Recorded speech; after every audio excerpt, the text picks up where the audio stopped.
And if you no longer go for a gap that exists, you're no longer a racing driver.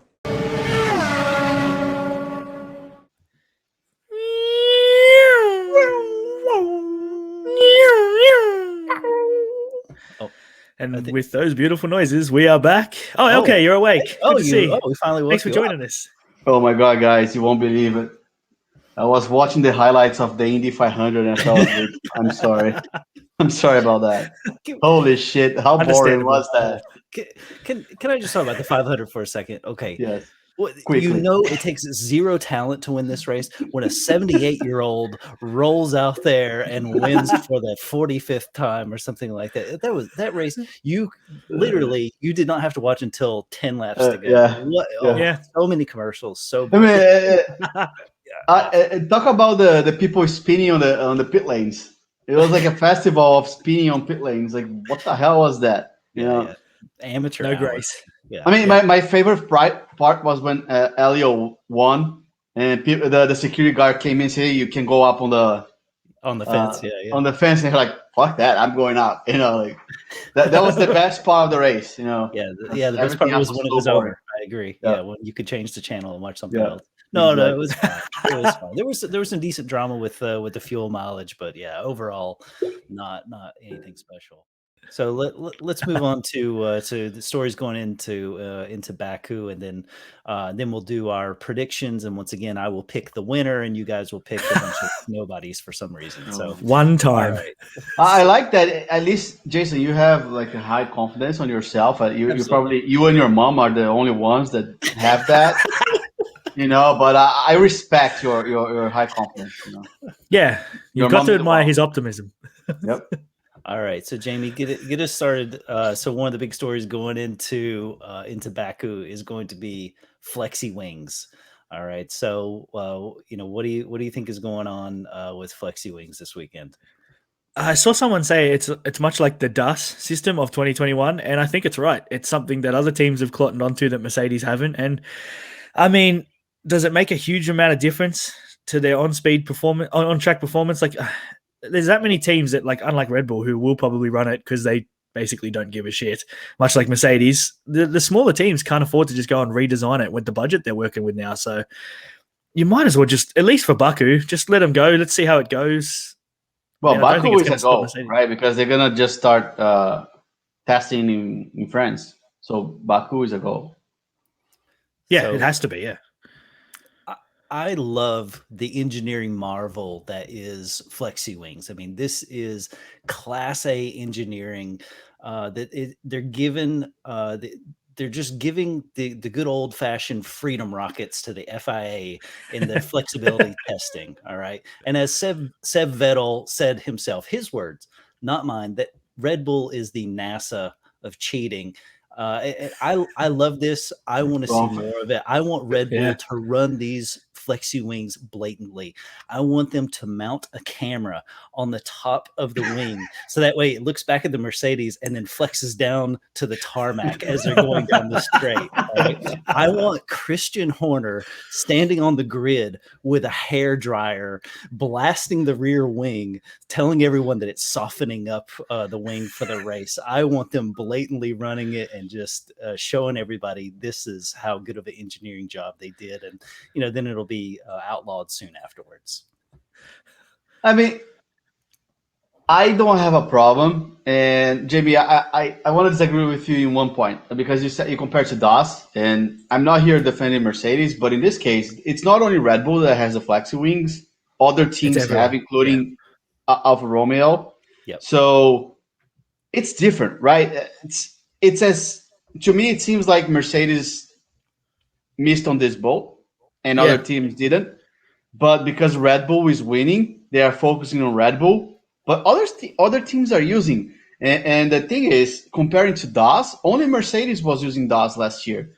True. And why didn't FIA change any regulations or even said they would, give more of a detailed look into it? They just approved for the year and then they prohibited after that. Right? So to me, it looks like they gave Mercedes a easier life last year than this year with the Flexi Wings, right?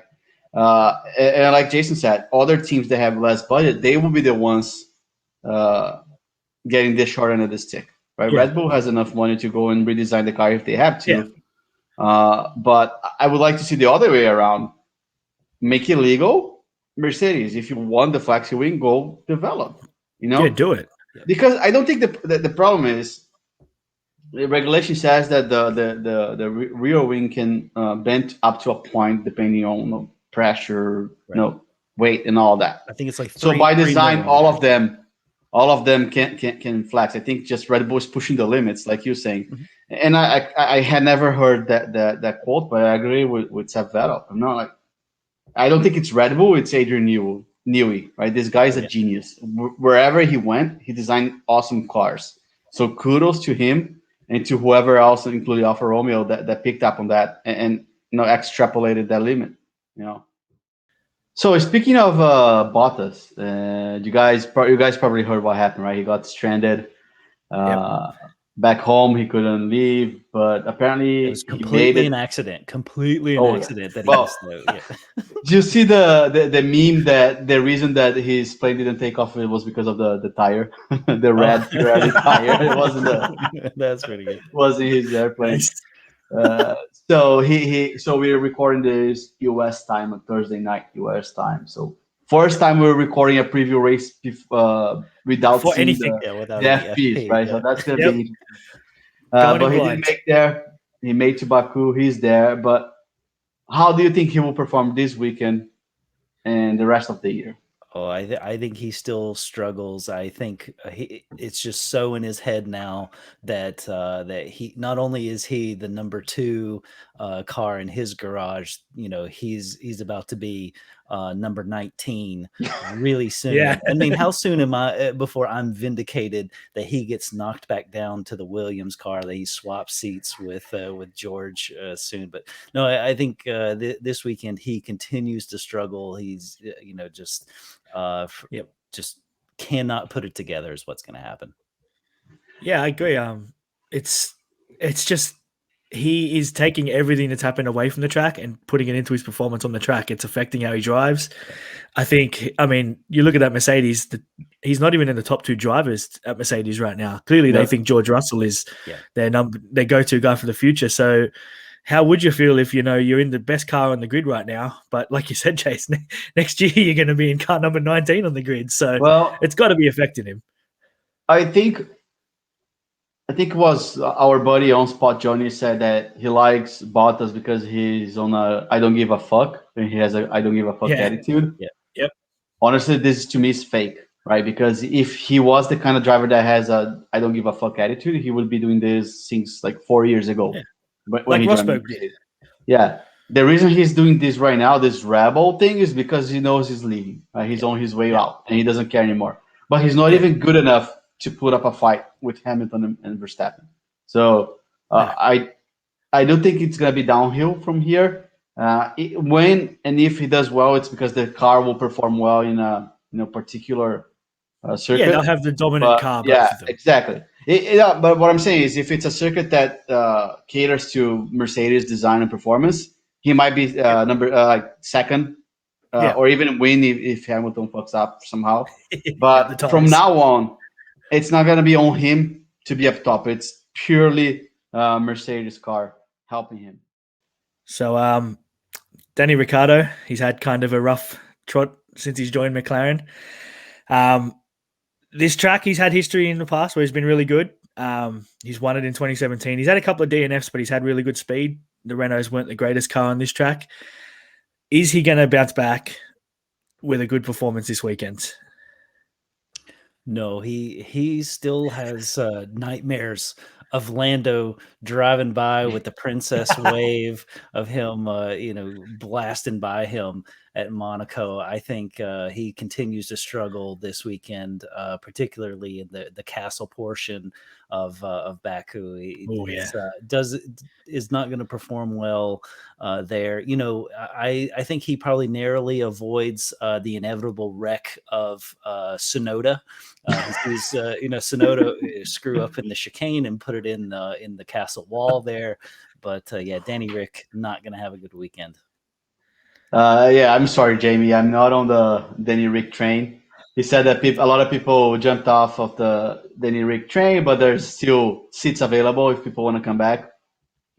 I don't think that's gonna happen. Unfortunately, he is getting a new chassis, right, for this race, or is it this race or Yep. the next one? I know they promised a new chassis for him, but yeah, Norris is just like eating his lunch left and right. No, wave or not, Norris is the clear number one, is the one performing on that team. Yep. And maybe next year, but I would trust more Alonso or Vettel, having a comeback season than Danny Ric performing this season. Nah, this is it. He's bouncing back today. He's spent hours in the simulator. He's got the car that he wants now. This is his track. He's won it before. He knows what to do. I'm all in on Daniel Ricciardo. He's going to have a point scoring finish, and he'll be close to that top 5 for sure. Mark it down in the books. Maybe he'll get a simulated win because he's not getting a real one. The simulator, yeah. All right, Right. we ready for our top 5 predictions for the week? Oh yeah, baby. I'm Let's ready. go. All right, Jamie, you're up. All right. I'm not going as boring as everyone expects me to. I'm going to go Lewis Hamilton to win. Really out of the box. Max Verstappen second. Lando Norris to be back on the podium in third. Bottas will be fourth. And Charles Leclerc will get the fifth. I think he's just been so consistent this year. He'll be there again. And my surprise of the week is Daniel Ricciardo just missing out on the top 5. He'll be P6. Cool. Bam. I'll go second here. So my predictions are, boring on top. It's gonna be Hamilton, Verstappen 1-2, Perez in third, Bottas fourth, Norris fifth. No, I'm going safe this weekend because I'm dying to get a point on our competition. So I gotta get a point out of these 5 drivers, right? So I'm gonna go safe here. However, I'm gonna go hot takes for my surprise of the week, and I'm saying here right now, book it. Vettel qualifies and finishes in the top 10. Whoa. Ooh. Okay. So yeah, I'm going kind of lukewarm at the top here. Yeah, we're all saying that it's Hamilton, Verstappen. I do think Perez, snaps out of his funk and he gets on a podium here. I'm going Norris fourth, but my man Esteban Ocon, he's going to come in at fifth. He's going to have a great finish this weekend. I actually have 2 surprises for this weekend. Number one is that Alfa Romeo, they're going to bring Flexi Wings, and they're going to put both cars in the points. And I'll even go a step further. Kimi is going to finish in P6. Wow. Wow. Sizzling. Sizzling Flexi Wings. And then the second surprise of the week is that David Croft is proven correct, and Azerbaijan defects back to the USSR. What is that? What is that all about? It's gonna be hard to get a point on that one. Yeah. I'm going for it. All right. So, we almost forgot. What lap will Hamilton complain about tires? All right, Jason, you go first. 26. He won't complain. He'll be fine. No complaints? Nah, easy weekend for Lewis Hamilton. All right. I'm going to go with, let's see. I'm going to go with 33. Now. So about midway-ish. Now, I was arguing with my wife. Like, I'm crazy. I was arguing with my wife the other day because we were doing these predictions. And she's like, only the closest one, but under the prediction counts. I think that if we're close, but like if he does 34, I still get the point, right? Because I'm the closest. Yeah. Closest win. That's fine. She said that if you're over the number, you never get it. I'm like, that doesn't make sense. Yeah, that's like Price is Right rules. Circumference, right? You can go up or down. Good. Do we want to put like a lap limit, like plus or minus 3 laps? Like, so you've got 33. If he does it between lap 30 and 36, you're in the money. Yeah, we can do like Jason comes in there. plus minus 3 here. I can ask, my fan club statistician, what is the most fair way to do it? We'll see what Angie has to say. All right. That sounds good. Cool. All right. Easy, but no complaints. Enough nonsense for this episode. So let's all watch the race. I'm excited. Oh, yeah. Let's see who gets the most points here, and we'll see you next time. Yeah. See you next week, guys.